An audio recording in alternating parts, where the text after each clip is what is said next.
Business చేయాలి అనుకుంటున్నారా? అయితే ఒకరి సలహాలు, సూచనలు తీసుకోవద్దు అనే కొటేషన్స్ వినేసి ఎవ్వరు ఇన్స్పైర్ అయ్యి మటుకు బిజినెస్ స్టార్ట్ చేయకండి ప్లీజ్. ఎందుకంటే బిజినెస్ స్టార్ట్ చేయాలి అంటే సలహాలు ఉండాలి, సూచనలు ఉండాలి. మీ సరౌండింగ్స్‌లో మీతో పాటు ఉండేవాళ్ళు ఎలాంటి డ్రెసెస్ వేస్తున్నారు, ఎలాంటి శారీస్ కట్టుకుంటున్నారు, ఇదంతా మీకు అబ్జర్వేషన్ ఉండాలి. అండ్ వాళ్ళతో మీరు మాట్లాడాలి. అంటే బిజినెస్ స్టార్ట్ చేస్తున్నానని చెప్పకుండా జనరల్‌గా అబ్జర్వ్ చేసుకోవాలి. షాపింగ్‌కి వెళ్ళినప్పుడు వాళ్ళు ఎలాంటివి తీసుకుంటున్నారు, ఏ కాస్ట్‌లో తీసుకుంటున్నారు, ఎంత బడ్జెట్ ఇన్వెస్ట్ చేస్తున్నారు, ఇలాంటివి చూస్తూ ఉంటే మీకు ఒక ఐడియా వస్తుంది. దాన్ని బట్టి మనం డిసైడ్ అవ్వాలి. ఎంత బడ్జెట్‌లో తీసుకొస్తే మనకి సేల్స్ అవుతాయి అని చెప్పేసి. అండ్ ఎంత ఇన్వెస్ట్మెంట్ చేయాలి, ఫస్ట్ ఆఫ్ ఆల్ వచ్చేసి ఎంత ఇన్వెస్ట్మెంట్ చేసుకోవాలి మనము. మినిమమ్ 5,000 సరిపోతుందండి. 5,000లో ఏం స్టాక్ వస్తుంది అనుకుంటారా? వచ్చిన వరకే తీసుకోండి. 1 ఆర్ 2 సెట్స్ తీసుకోండి, ఎక్కువ తీసుకోవద్దు. ఆ 1 ఆర్ 2 సెట్స్ కనుక మీకు సేల్ అయితే మీకు ఒక కాన్ఫిడెంట్ వస్తుంది. ఓకే, నేను తెచ్చిన స్టాకు సేల్ అవుతుంది, పలానా వాళ్ళు తీసుకుంటారు అని ఒక ఐడియా వస్తుంది. మన దగ్గర తీసుకున్న వాళ్ళు ఒకసారి తీసుకుంటారు, 2 సార్లు తీసుకుంటారు. రిపీటెడ్ కస్టమర్స్ రావడం చాలా ఇంపార్టెంట్. అలాగే ప్రతి కస్టమరు రిపీట్ అవుతారని మనం చెప్పలేము. మన నైబర్స్, రిలేటివ్స్ ఎవ్రీ టైం మనల్ని ఎంకరేజ్ చేస్తారు, మన దగ్గరే తీసుకుంటారని మనం హోప్ పెట్టుకోకూడదు. సో తక్కువ స్టాక్ తెచ్చుకొని ఎలాంటివి తీసుకుంటున్నారనేది మీరు చూసుకోవాలి ఫస్ట్ ఆఫ్ ఆల్. అండ్ ఎక్కడ కొనాలి అంటే మీరు డైరెక్ట్ స్టాక్ కోసం సూరత్‌కి అక్కడికి ఇక్కడికి వెళ్ళవసరం లేదండి. హోల్సేలర్స్‌కి, డీలర్స్‌కి వచ్చేసి మనకి మ్యాక్సిమం 50-100 రూపీస్ డిఫరెంటే వస్తుంది ఒక ఐటెం మీద వచ్చేసి. మరీ ఉండవు. సూరత్‌లో 90 రూపీస్ శారీ దొరుకుతుంటే మనకి ఇక్కడికి వచ్చేసి అది 150కి వచ్చేస్తుంది. 150కి మీరు 50-80 రూపీస్ మార్జిన్ పెట్టుకుంటే స్టార్టింగ్‌లో మీకు ఆ ఐటెం సేల్ అయిపోతుంది. నెక్స్ట్ మీకు సేల్‌ని బట్టి ఐటెమ్స్ పెంచుకుంటారు కాబట్టి దాన్ని బట్టి మీరు అనేది మార్జిన్ కూడా పెంచుకోవచ్చు. అండ్ ఫస్ట్ కస్టమర్స్ రావటం ఇంపార్టెంట్ కాబట్టి స్టార్టింగ్‌లో మనము ఒక 100 నుంచి 150, 120 మార్జిన్‌లో మనం సేల్ చేసుకోవచ్చు. అలా అని ఎవ్రీ ఐటెంకి అని కాదు.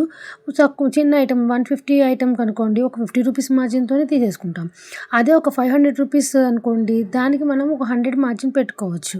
అదే థౌజండ్స్ అనుకోండి, ఒక 200 మార్జిన్ యాడ్ చేసుకోవచ్చు. అండ్ నెక్స్ట్ వచ్చేసేసి డెడ్ స్టాక్, మిగిలిపోయిన స్టాక్ మనం ఏం చేయాలి?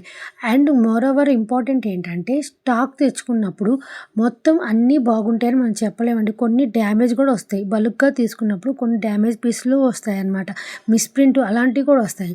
మనం కస్టమర్‌కి పంపించేటప్పుడు కంపల్సరీ ప్రొడక్ట్ అనేది చెక్ చేసుకోవాలి. చెక్ చేసి పంపించేయాలి.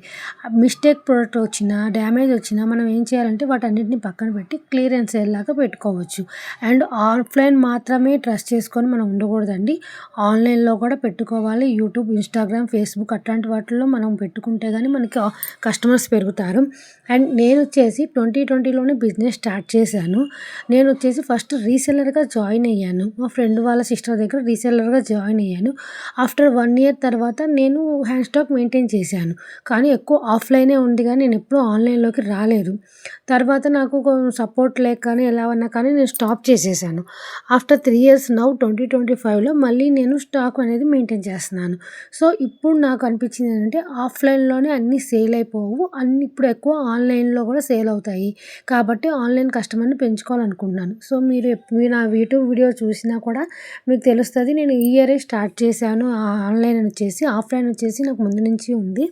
బట్ ఆఫ్లైన్‌లో ఏంటంటే అందరూ తీసుకోరు కదా! రిపీటెడ్ కస్టమర్స్ అనేది ఎక్కువ రారు. ప్లస్ మనం ఏంటంటే స్కూల్‌లో టీచర్స్‌ని అలా అందరిని మనం అప్రోచ్ అవ్వాలి. బిజినెస్ చేయాలంటే మెయిన్ పార్ట్ వచ్చేసి షై ఫీల్ ఉండకూడదండి. అట్లా అని చెప్పేసి మన సెల్ఫ్ రెస్పెక్ట్‌ని కూడా మనం లూజ్ అవ్వకూడదు. అది మెయిన్ థింగ్ అనమాట. సో ఇది గనక మీకు ఈ వీడియో ఎవరికైనా హెల్ప్ అయిద్ది అనుకుంటే ప్లీజ్ నా ఛానల్‌ని సబ్స్క్రైబ్ చేయండి. ఎవరికైనా అవసరం అనుకుంటే షేర్ చేయండి. ఇంకా మీకేమైనా డౌట్స్ ఉంటే నాకు కామెంట్‌లో మెసేజ్ చేయండి, రిప్లై ఇస్తాను. మీకు వీటిల్లో కనుక ఏదైనా నచ్చితే ప్లీజ్ స్క్రీన్‌షాట్ తీసి నా వాట్సాప్ నెంబర్‌కి మెసేజ్ చేయండి. నా వాట్సాప్ నెంబర్ అనేది నేను డిస్క్రిప్షన్‌లో మెన్షన్ చేస్తాను. అండ్ ఇంకేమన్నా డీటెయిల్స్ కావాలన్నా నేను మీకు ఫర్దర్‌గా చెప్తాననమాట. అండ్ స్టాక్ అనేది ఎక్కడెక్కడ అనేసి చెప్తా అన్నాను కదా! మనకొచ్చేసి ఏపీలో అయితే గుంటూరు, విజయవాడ, వైజాగ్ అన్ని ప్లేసెస్‌లో కూడా ఆల్మోస్ట్ డీలర్స్ అనేది అందరూ వచ్చేసారండి. డీలర్సే కాకుండా హోల్‌సేలర్స్ కూడా ఉన్నారు.